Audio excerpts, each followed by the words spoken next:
el escritor Paco Ramos presentó hace unos días en la librería Valla de Letras de Algeciras su última novela y también su poemario llamado Los muertos de Bilderberg y Memento Vivere. Para hablar sobre ello, qué mejor que con su autor, Paco Ramos.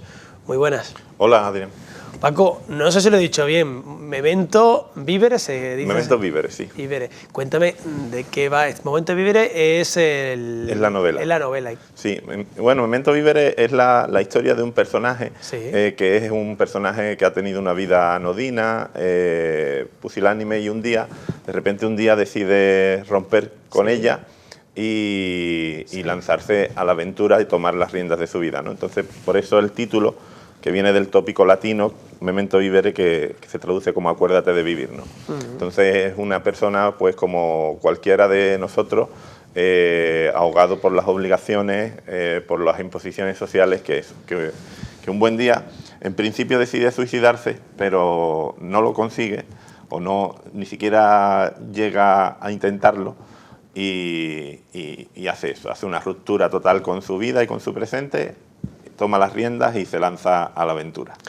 ¿En qué momento decides ponerte manos a la obra a escribir este libro? Bueno, pues realmente el detonante del libro fue en un viaje que hice a Sagres, al Cabo San Vicente, en Portugal, y un viejo pescador me contó la historia de que cuando ellos salían a faenar hacia las Islas Azores, un día estaban preparando todo lo que era el viaje, y se enroló en el barco con ellos un tripulante español.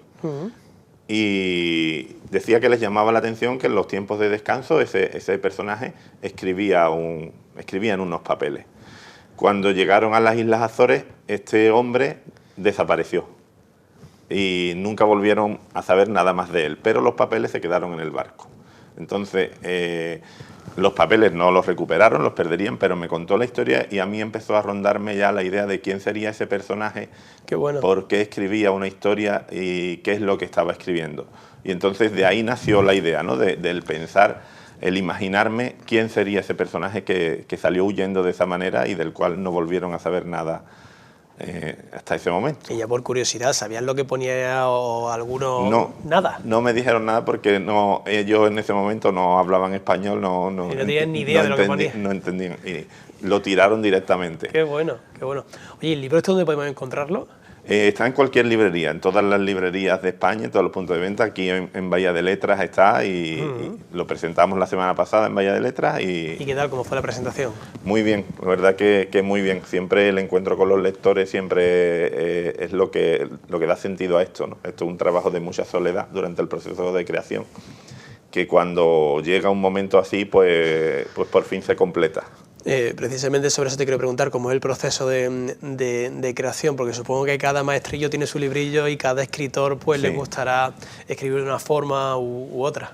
Sí, para mí en este caso, en el caso de la novela, fue un proceso diferente, porque yo la novela la estaba escribiendo desde hacía tiempo, pero como que la tenía un poco parada. Hasta que llegó la pandemia, y en la pandemia todo el mundo teníamos tiempo para todo, y fue el tiempo de retomar la novela. Y claro, también yo creo que un poco condiciona la pandemia, y el confinamiento más estricto condicionó un poco la historia, ¿no? Porque el personaje en un momento dado decide, como te decía, tomar la rienda de su vida y rompe con todo y se da a una ruta salvaje. Yo soy una persona que me gusta mucho conducir, me gusta mucho viajar solo y necesito ese de vez en cuando desconectar, coger el coche y lanzarme, a veces incluso sin destino. Entonces yo creo que echaba de menos ese echarme a los kilómetros, y es lo que hace el personaje. Qué bueno.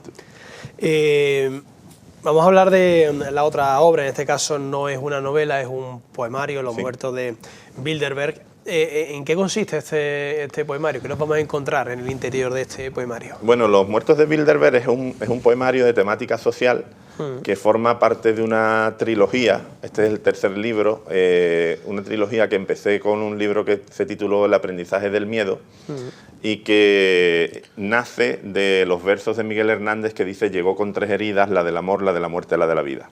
Cada uno de los libros forman parte de una herida, ¿no? Entonces Los muertos de Bilderberg es un poemario de temática social que nace con la crisis de 2011, a partir de la crisis de 2011, y en el cual yo lo que hago es, a través del pensamiento de que las crisis económicas no son un terremoto, no son un tornado, no son una catástrofe natural impredecible, sino que el precio o el valor del dinero y de la vida está en manos de los hombres, y son los hombres los que deciden cuándo baja y cuándo sube, pues planteé la idea de que el Club Bilderberg, que antes era como una sociedad secreta, ahora ya no, ahora ya incluso anuncian sus reuniones, es el club de los más poderosos del planeta, que se reúnen cada cierto tiempo. Hace un año estuvieron, el año pasado estuvieron en junio en Madrid, y son ellos los que deciden un poco el transcurso de nuestra sociedad económica. Entonces yo planteé que ellos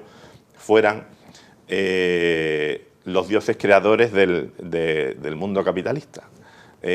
Porque empiezan a reunirse en el 47, en el año 47, después de la Segunda Guerra Mundial, y son los creadores de todo este sistema, que lo que trata es de protegerse a ellos, sus grandes fortunas, después de la catarsis que produjo la Segunda Guerra Mundial. Y entonces, pues, con esa idea de que ellos fueran los dioses creadores del mundo capitalista, hice una Biblia, que es lo que recreo en el libro. El libro tiene un Génesis, con la creación del mundo, un Antiguo Testamento, donde están recreadas las plagas. Las plagas son la inmigración, los desahucios, la pobreza, la indigencia, la pobreza energética. Esas son más o menos las plagas y los 10 mandamientos de la ley de Bilderberg. Luego hice un Nuevo Testamento en el que engendré la figura de Jesucristo en una mujer por la revolución feminista, que creo que me parece la revolución más importante de nuestro tiempo y quizás de la historia. Y puse eso, a una mujer como si fuera el Mesías, ¿no? Y luego terminé con un Apocalipsis que era un poco, pues, la ruptura de este sistema que hace que un 99% de las riquezas del planeta esté ostentada por un 1% de la población, ¿no? Que haya datos espeluznantes, ¿no? Como la cantidad de personas que mueren de hambre al día. Estuve recabando información y decía que casi 20.000 personas se habían suicidado en España por haber sido desahuciadas de sus casas. Todo eso tiene responsables. Y el libro es una forma de señalar a esos responsables. Y denunciarlo, claro. Exactamente. Paco, supongo que también en muchas librerías podemos encontrarlo, ¿no? Sí, en todas las librerías de España. Tiene una distribución nacional y está perfectamente disponible para quien lo desee, ¿no? Quien lo desee. Pues, Paco, ha sido un placer tenerte aquí hoy en Onda Algeciras Televisión, y esperemos que, bueno, que cuando haya más libros te tengamos otra vez por aquí para presentarlo. Muchísimas gracias. Igualmente, Adrián, será un placer. Muchas gracias.